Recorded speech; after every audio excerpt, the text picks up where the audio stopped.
बिस्मिल्लाहिर्रहमानिर्रहीम। आज का जो हमारा टॉपिक है बेसिकली हम सेकंड ईयर की जो बुक है हमारे पास स्टैटिस्टिक्स की, उसकी हम एक्सरसाइज करने जा रहे हैं। जो उसका चैप्टर 1 है इंशाल्लाह हम उसको भी स्टार्ट करेंगे, लेकिन आज का जो हम फ़र्स्ट ऑफ़ ऑल करने जा रहे हैं वो हम एक्सरसाइज करने जा रहे हैं। इसमें 10.1 का हम सेकंड क्वेश्चन करने जा रहे हैं, क्योंकि जो फर्स्ट क्वेश्चन है वो कंप्लीट थ्योरी है। उसके ऊपर भी मैं इंशाल्लाह लेक्चर डिलीवर करूँगी कि उस थ्योरी को हम कैसे सॉल्व कर सकते हैं और कैसे उसको हम रिमेंबर याद कर सकते हैं। आसान लफ्ज़ों में कैसे हम पहले जो थ्योरी होती है उसको हम याद कर सकते हैं। फ़र्स्ट ऑफ़ ऑल ये हमारे पास पहला क्वेश्चन है। इसमें जो हमें कहा गया है वो कहा गया find the ordinate of standard normal curve at z 0.64। ये हमें सबसे पहला पार्ट है इसका।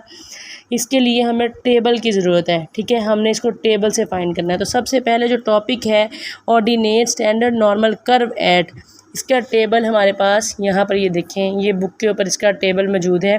और हमें फ़ाइंड क्या करना है 0.64।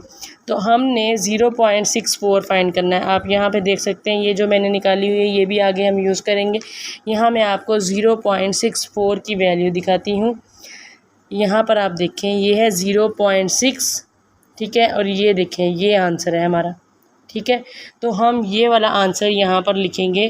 आंसर हमारा क्या होगा, सिंपल इतना ही इसका आंसर है।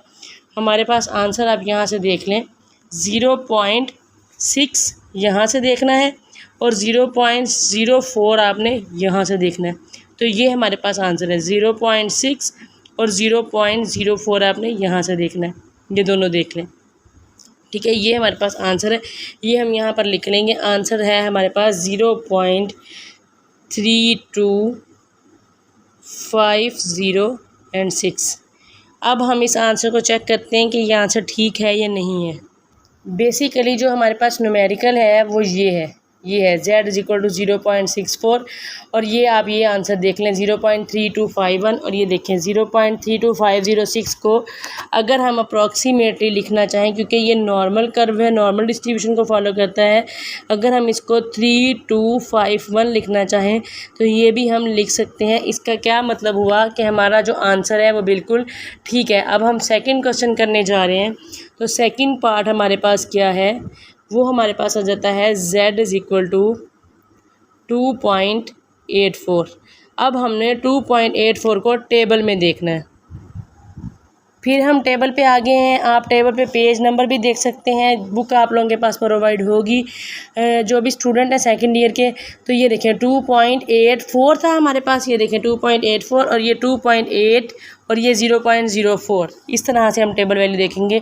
2.8 और 0.04 में वैल्यू है 0.00707। इसको हम नोट कर लेंगे। यहाँ पर क्या आंसर है हमारे पास 0.00707।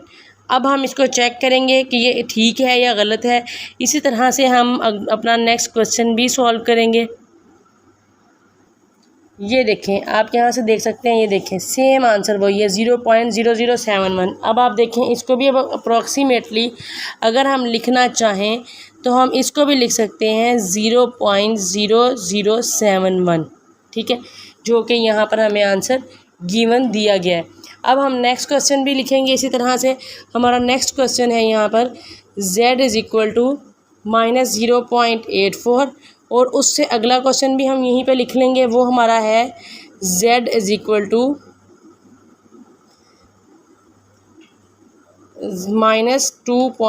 -2.08। अब इन दोनों वैल्यूज़ को भी हम टेबल में देखेंगे। सबसे पहले हम इसका जो आंसर है वो यहीं से देख लेते हैं। पहला आंसर है 0.2897, 0.2897 और दूसरा आंसर हमारे पास है 0.0459।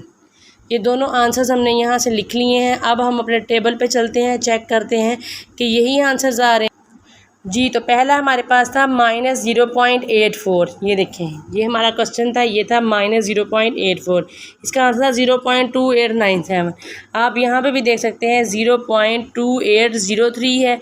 तो पॉइंट के बाद 2 डिजिट का सेम होना मैटर करता है, इससे ज़्यादा डिजिट का सेम होना मैटर नहीं करता। लेकिन हमने देखना इसी तरह ही था कि 0.04। इसी तरह से हम टेबल वैल्यू देखते हैं। बेसिकली यहाँ पर 0.28 जो है पॉइंट के बाद दो वैल्यूज़ ठीक होना मैटर करता है। अब हम चल जाते हैं -2.08 पे।